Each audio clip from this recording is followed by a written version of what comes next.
We're working you to death today. Hi there, I'm Kelly Brändli, and I'm today's guest on the So Freaking Healthy podcast. I'm an ADHD coach, a relationship coach, the mother of 2 boys with ADHD, and the partner of a late diagnosed man. On this episode, we're going to demystify ADHD medication, focusing on the pros, cons, and options beyond stimulants, which is a frequent concern for many with ADHD. Hey, Kelly, we're back. Hey, Dana, good to be back. I'm excited about this next episode. As our listeners can imagine, we're shooting these out on a weekly basis, but we've been here geeking out with you for the last couple of hours on ADHD, and we are touching the topic of medication today. I'm super interested because I'm thinking of going back on the medication. My kids are just about to start the medication. And I think a lot of people are interested when it comes to ADHD medication. What is the difference? I know there's stimulants and non-stimulants. How does a doctor decide what's right for you? How do you decide what's right for you? Yes, let's unpack that. I want to start with my favorite quote about medication. It's from Dr. Ed Hallowell, and it says, "Medication is the most powerful tool we have for ADHD that everyone is scared of." I experience this on a daily basis. I get so many questions about this, and sometimes it's how do we avoid medication? There's horror stories around medication, and I think I'm so excited to do this episode because we get to unpack all these myths and false information, things that have been out in the media and people heard about back in the 80s that is still in their minds today. I'm really excited for that. Let's start with medication. We have stimulants and non-stimulants. Under stimulants, there's basically 2 different kinds of active ingredients. So we've either got methylphenidate, which is the brand name we know as Ritalin, and then we've got the other one, which is amphetamines, which we often know as Adderall. Those are the 2 active ingredients in stimulant medication. The last time I looked, there's about 29 different preparations and dosages. For a lot of people, it seems like there's this huge menu of medication. And the reason being that there's so many is because unlike a lot of other medication, which is dosed by your weight, with ADHD medication, people metabolize it so differently. So we have slow metabolizers, we have median, and we have really fast metabolizers. I think, Megan, in the first episode you mentioned I was taking 5 milligrams of Ritalin and a kid was taking 50. It just may mean that his body metabolized it way faster than you did because ADHD medication is only in your body for a number of hours. Short acting is around 4 to 6, and long acting can be 10 to 16 hours. But at the end of the day, it's gone. This is a factor of why there's so many different options. We have then non-stimulants. The main difference between a stimulant medication and a non-stimulant is people often think stimulants and they think like street drugs. They think of cocaine and they think of this stuff. The main difference is whether or not it stimulates dopamine in your brain or it stimulates norepinephrine or noradrenaline. Norepinephrine comes from dopamine. So it's like, does it hit the first line or the second line? And that's the difference. But people hear stimulant and it scares them, right? Because they're like, my child is hyperactive. I don't want to stimulate them. I want them to calm down. What they don't realize is actually stimulants in people with ADHD have a calming effect. Yeah. The hyperactivity comes from trying to stimulate dopamine production by moving. It was explained to me when I was much younger. The doctors tried to explain what was going on. They basically said it's like your foot is on the gas pedal, or there's like a trigger in your brain that normal brains, when you get to the level, it would flip and slow you down. For ADHD brains, that trigger has a much higher tolerance and needs to go faster to slow down. And I thought that was a great way to say it because it explains why you would give a hyperactive child a stimulant. And I think I talked about it in the last episode. I self-medicated with caffeine, where caffeine usually makes people hyper. It just made me focused and calmer, actually, or at least the brain calmer. Yep. And I think that's a great way to say it. It's like Yeah. you just got to go faster to slow down. Yeah, I love the work of Dr. Ed Hallowell. He has a quote that says, having ADHD is like having a Ferrari brain with bicycle brakes.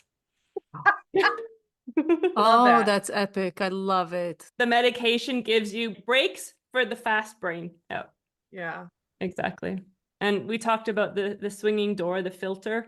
It lets you close that door when needed, right? Yeah. That's where you need the brakes. Mm-hmm. You're getting me excited about medication. I am excited about medication. I have seen medication play a really life-changing role in my family's life and the lives of many families. I think of it oftentimes, it's like a key that can open the door to then doing the work of learning the skills and improving the executive functions. Yeah. Right. That is super So- interesting because I myself use marijuana self-medication. And it's funny because everyone that I talk to, they're like, what, really? That stuff puts me to sleep. And I'm like, no, I could not run 3 businesses if I didn't have it focuses me. And most people don't understand it. But again, I think it's the same as everything else. That's how my brain works. I think we talked about it in the first episode that we're more prone to get addicted to things, right? Addictive personality and ADHD go hand in hand. So it's also easier to find something that you use as a crutch. Mm-hmm. And because it helps to a certain amount, you're like, okay, this is my new thing. This is what I'm going to use now. Exactly. But When your body needs it needs the dopamine, it's going to find it and it will find a way. And there's so many different ways that you can get the dopamine you need. I just wanted to touch on a point that you mentioned, which is why these things work so much differently in an ADHD brain versus a non-ADHD brain. We talked before about how you have a nerve impulse and the dopamine transmits that impulse across the nerve. When you have ADHD, you have a limited amount of dopamine and you have more receptors than there are dopamine molecules to bind. So some kind of stimulant or other medication will bind to those. When you don't have ADHD, you have more dopamine than receptors.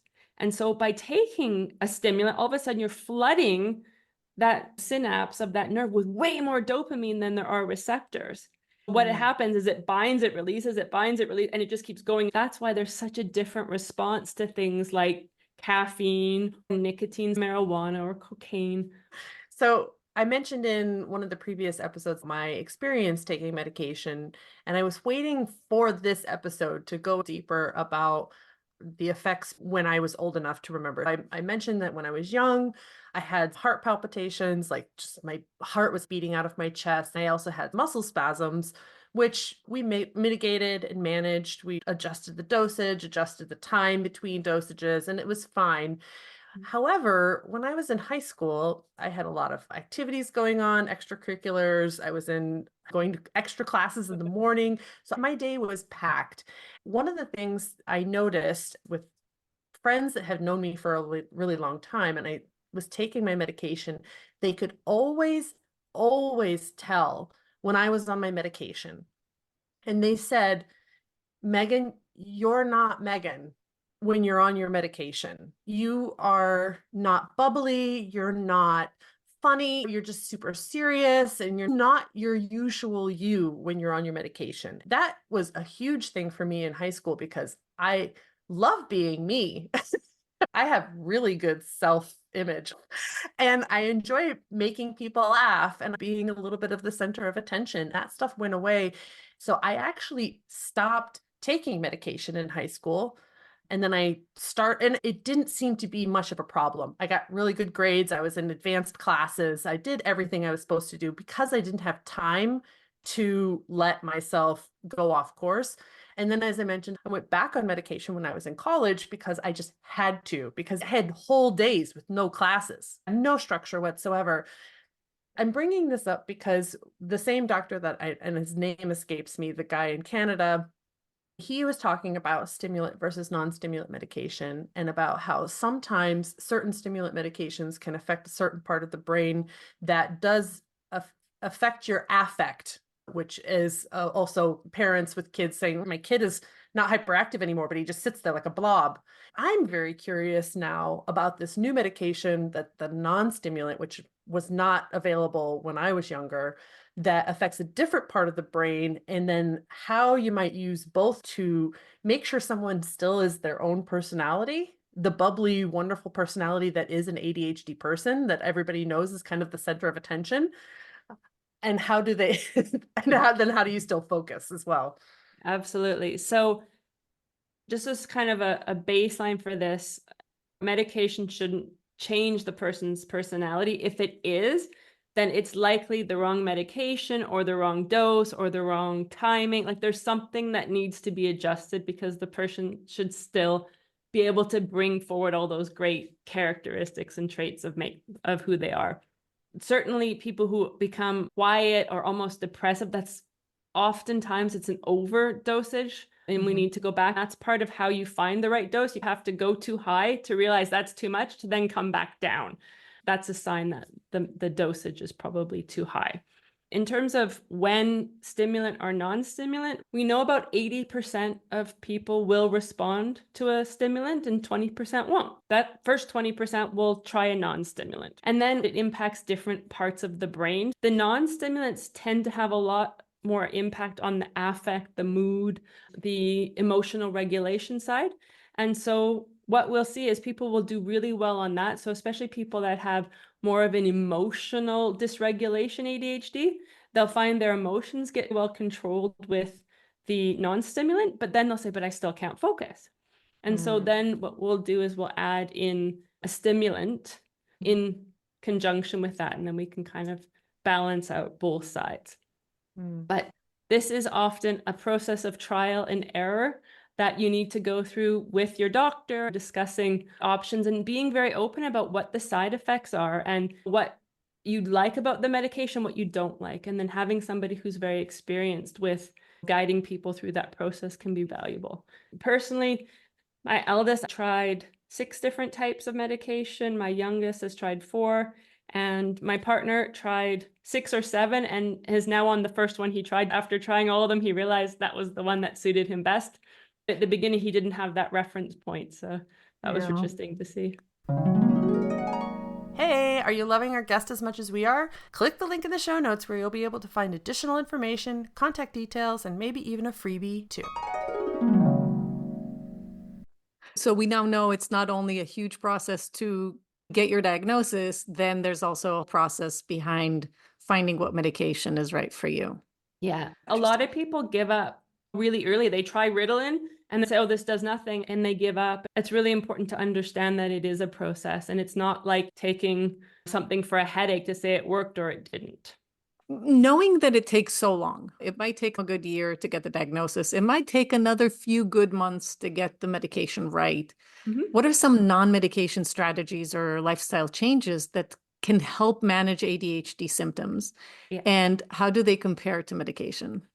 Okay, so I always think of it as a 3-legged stool. Medication is one of the legs. The other one is coaching and therapy. And then the third one is lifestyle management.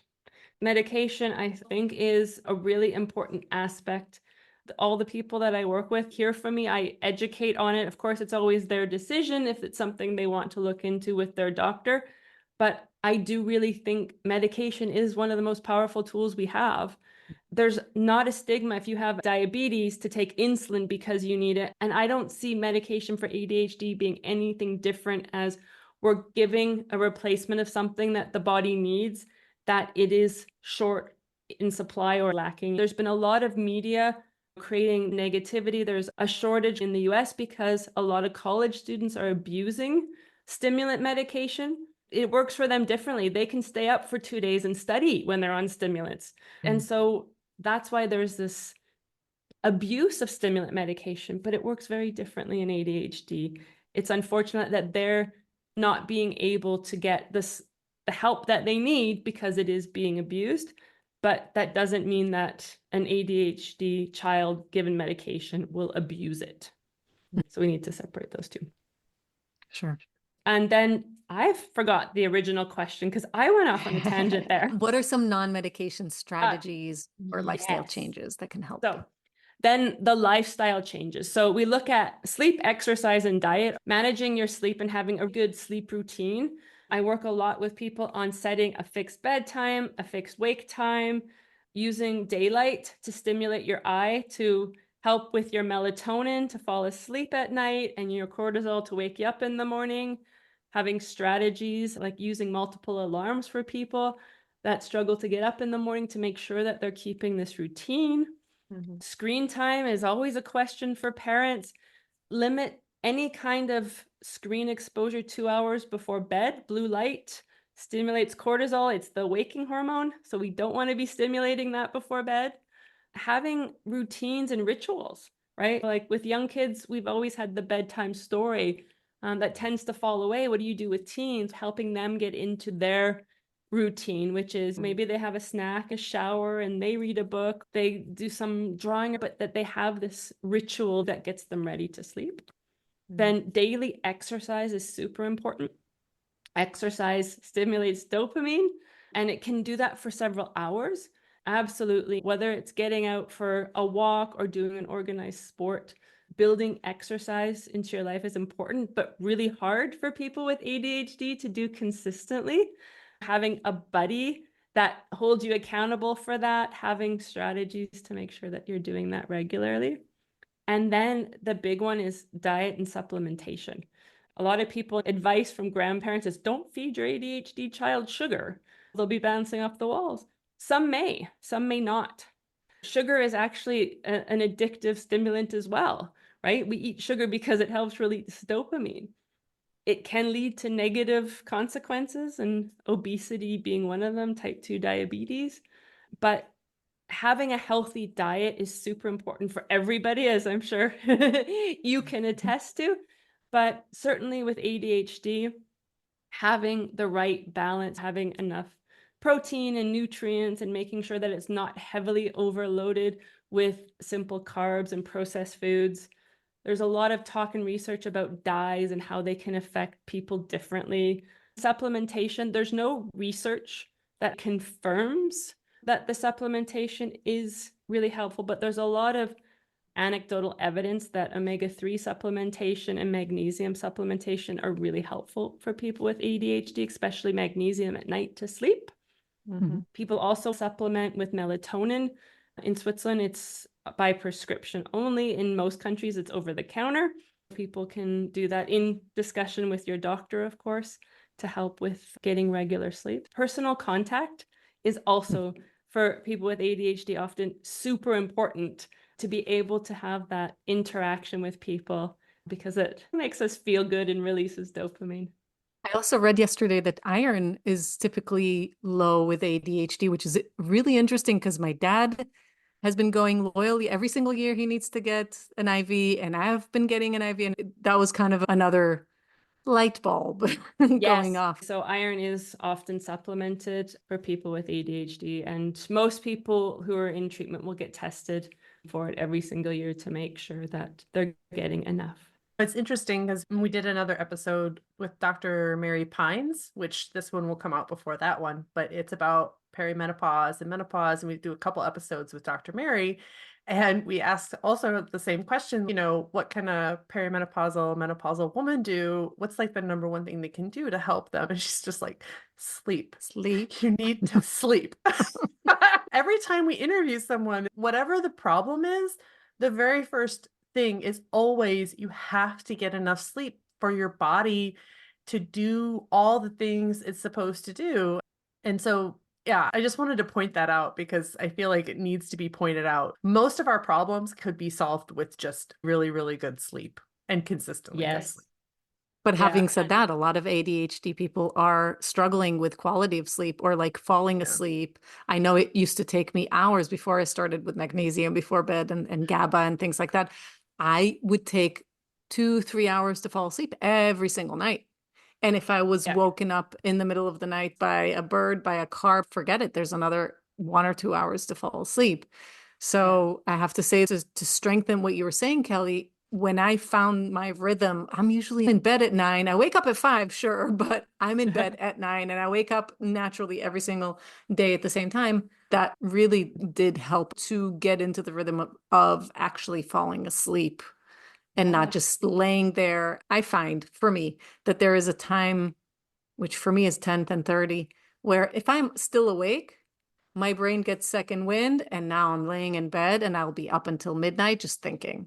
Yeah. And it doesn't matter how tired I am. So I think it's also important to just understand yourself a little bit better, test these out and see. Yeah, sleep, Yeah. man. Sleep. So, yeah, sleep. So a lot of people with ADHD have a circadian rhythm shift. So they're falling asleep and is shifted by several hours because they don't produce the same melatonin. They go to sleep later, so they become night owls. And then they've got this sort of semi-plausible argumentation that, well, I do my best work at night when everything's quiet and I'm under deadline, so I need to be up, which perpetuates that situation. I have some clients I work with where we've said, they said I can't sleep, and I said, well, try taking a short-acting stimulant right before bed, and they're like, no, but it works because it calms the brain. Of course, never do this without talking to your doctor, just the disclaimer in there, but these are things about understanding yourself. If you've got that overstimulated brain that keeps you awake, calming it down can help, right? Yeah. Love I it. think this definitely shows the different types of ADHD because I am somebody who can go to sleep very quickly. And I do not have voices in my head keeping me awake. My husband does. He gets very irritated when he hears me snore within 3 seconds of my head hitting the pillow. And it's a joke. It's like, oh, do you want to cuddle? I'm like, my head's on the pillow. So you have literally a minute before I fall asleep. But I notice that if something happened that day that I'm overanalyzing, it doesn't happen often, but I tend to now have these little tricks in your pocket. One is, of course, magnesium. I definitely see a different, it's in the quality of the deepness of my sleep when I take magnesium before I go to sleep. But I also, if I need help, if my brain happens to be wandering around, I do one of those things where, you just focus on like tightening your toes and then releasing, tightening your legs and releasing. And I put the focus of this energy on doing something like that. Or like literally like the counting sheep or whatever, right? And I think that those are easy things you can try to help. The last thing I'll say is I heard this about melatonin recommendation on how to use melatonin. A lot of people are using melatonin. They think it's like a sleep aid. Like, oh, I'm going to take it at 9 o'clock. I'm going to go to sleep at 10 or whatever. The recommendation is actually just to take it 12 hours after you wake up in the morning. So if you wake up at 6, you should be taking your melatonin at 6 p.m. If you want to shift your sleep cycle, it should be when you want to wake up in the morning, you should take it 12 hours before that. And that is actually about the same time that your body should be naturally producing melatonin, not half an hour before you lay down in bed. It's not a drug. It helps your body use the hormones and other things naturally go into cycle. I haven't heard the 12-hour, but it does make sense. In our eyes, we have receptors that set our night and day. Even people who are blind have the same receptors. Light coming in at the horizon stimulates cortisol and melatonin in our brains. And so around the time that the sun's setting, in winter, that's much earlier. In summer, that's much later. When the sun is at the horizon, it stimulates melatonin production in our brains. That's why we often go to bed earlier in winter and stay up later in summer.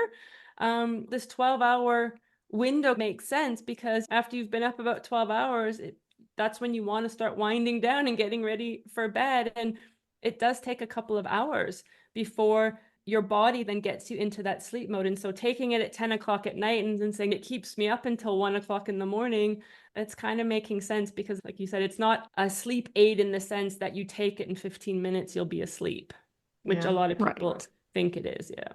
So on that note, we're recording this in the evening and quite getting close to Donna's bedtime. My bedtime. So I think we'll leave this episode here for the moment. And then we have one more episode planned with you on tips and tricks and relationship hacks. which we will record a little bit later to give also our audience Later this week. We will record at a different time, which hopefully will allow our listeners, if they have any questions about the 3 episodes we've produced, to comment on social media, send us a voicemail, send us an email. If there's anything that you have questions for Kelly, we have one more episode, so we're going to have a little bit of time for you guys to get some questions in that we can get to Kelly on the last time we record with her on this topic. So thanks, Kelly, again. This has been a wonderful couple of hours chit-chatting with you. I definitely feel seen today by you. And She's in tears. Yeah, now you're in tears. But they're laughter tears, I think. I'm so tired, I'm going to crash I tears. know. All right. Thanks, Kelly. Thanks so much. Megan, sometimes I get tired of hearing my own voice. Yeah, I get tired of your voice too. Rude. But you know what would be really awesome? Hearing our listeners' voices. Yes. Hey friends, let's make Donna's dream come true. Click on the link in the show notes and leave us up to a 60-second voicemail. Saw something funny or insightful? Leave a comment or ask a question. Who knows? Maybe your voice will be heard on our next episode.